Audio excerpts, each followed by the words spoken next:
Chapter VR advertisement brings a visitor. Our morning's exertions had been too much for my weak health, and I was tired out in the afternoon. After Holmes' departure for the concert, I lay down upon the sofa and endeavored to get a couple of hours' sleep. It was a useless attempt. My mind had been too much excited by all that had occurred, and the strangest fancies and surmises crowded into it. Every time that I closed my eyes I saw before me the distorted baboon-like countenance of the murdered man. So sinister was the impression which that face had produced upon me that I found it difficult to feel anything but gratitude for him who had removed its owner from the world. If ever human features bespoke vice of the most malignant type, they were certainly those of Enoch J. Drebber, of Cleveland. Still I recognized that justice must be done, and that the depravity of the victim was no condiment 11 in the eyes of the law. The more I thought of it the more extraordinary did my companion's hypothesis, that the man had been poisoned, appear. I remembered how he had sniffed his lips, and had no doubt that he had detected something which had given rise to the idea. Then, again, if not poison, what had caused the man's death, since there was neither wound nor marks of strangulation? But, on the other hand, whose blood was that which lay so thickly upon the floor? There were no signs of a struggle, nor had the victim any weapon with which he might have wounded an antagonist. As long as all these questions were unsolved, I felt that sleep would be no easy matter, either for Holmes or myself. His quiet self-confident manner convinced me that he had already formed a theory which explained all the facts, though what it was I could not for an instant conjecture. He was very late in returning, so late, that I knew that the concert could not have detained him all the time. Dinner was on the table before he appeared. It was magnificent, he said, as he took his seat. Do you remember what Darwin says about music? He claims that the power of producing and appreciating it existed among the human race long before the power of speech was arrived at. Perhaps that is why we are so subtly influenced by it. There are vague memories in our souls of those misty centuries when the world was in its childhood. That's rather a broad idea, I remarked. One's ideas must be as broad as nature if they are to interpret nature, he answered. What's the matter? You're not looking quite yourself. This Brixton Road affair has upset you. To tell the truth, it has, I said. I ought to be more case-hardened after my Afghan experiences. I saw my own comrades hacked to pieces at Maiwand without losing my nerve. I can understand. There is a mystery about this which stimulates the imagination. Where there is no imagination there is no horror. Have you seen the evening paper? No. It gives a fairly good account of the affair. It does not mention the fact that when the man was raised up, a woman's wedding ring fell upon the floor. It is just as well it does not. Why? Look at this advertisement, he answered. I had one sent to every paper this morning immediately after the affair. He threw the paper across to me and I glanced at the place indicated. It was the first announcement in the Found column. In Brixton Road, this morning, it ran, a plain gold wedding ring, found in the roadway between the White Hart Tavern and Holland Grove. Apply Dr. Watson, 221B, Baker Street, between 8 and 9 this evening. Excuse my using your name, he said. If I used my own some of these dunderheads would recognize it, and want to meddle in the affair. That is all right, I answered. But supposing anyone applies, I have no ring. Oh yes, you have, said he, handing me one. This will do very well. It is almost a facsimile. And who do you expect will answer this advertisement? Why, the man in the brown coat, our florid friend with the square toes.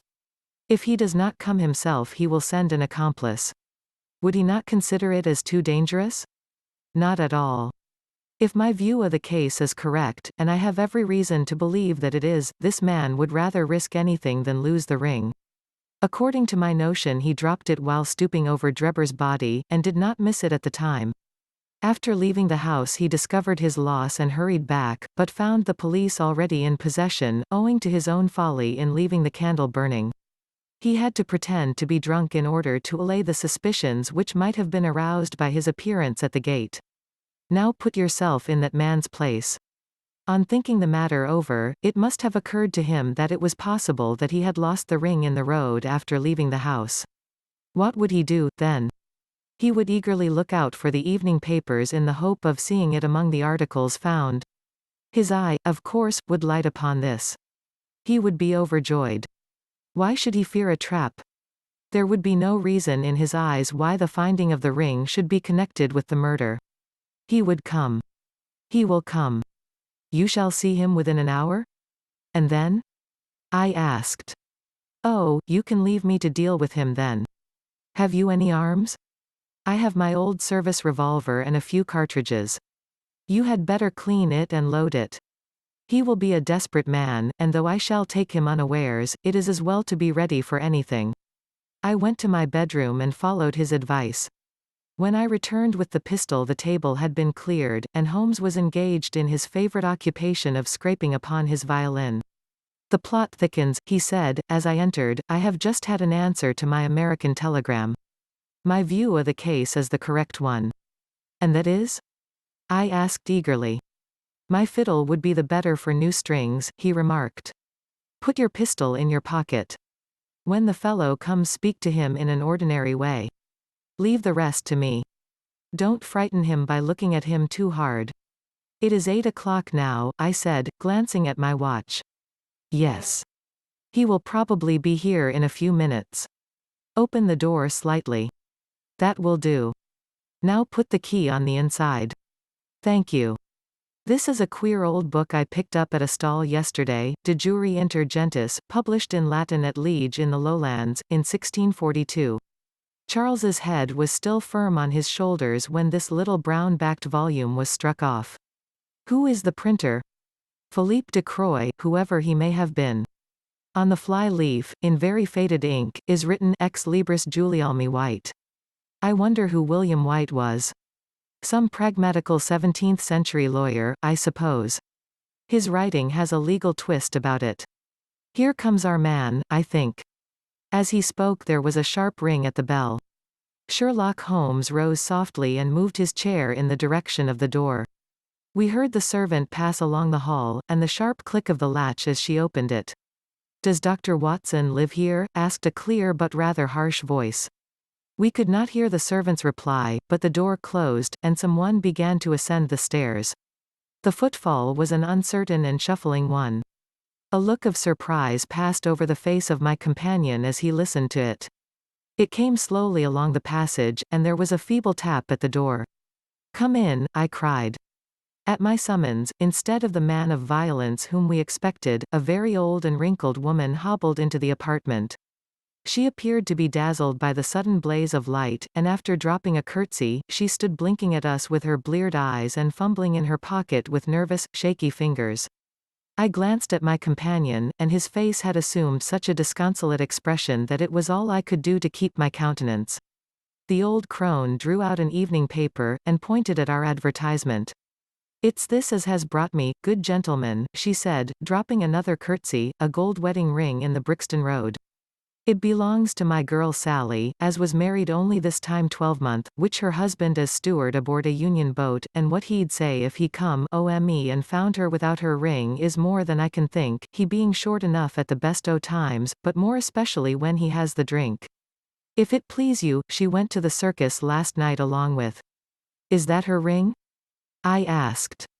The Lord be thanked, cried the old woman, Sally will be a glad woman this night. That's the ring. And what may your address be? I inquired, taking up a pencil. 13, Duncan Street, Houndsditch.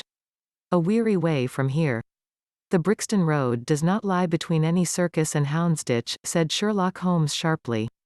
The old woman faced round and looked keenly at him from her little red-rimmed eyes. The gentleman asked me for my address, she said. Sally lives in lodgings at 3, Mayfield Place, Peckham. And your name is?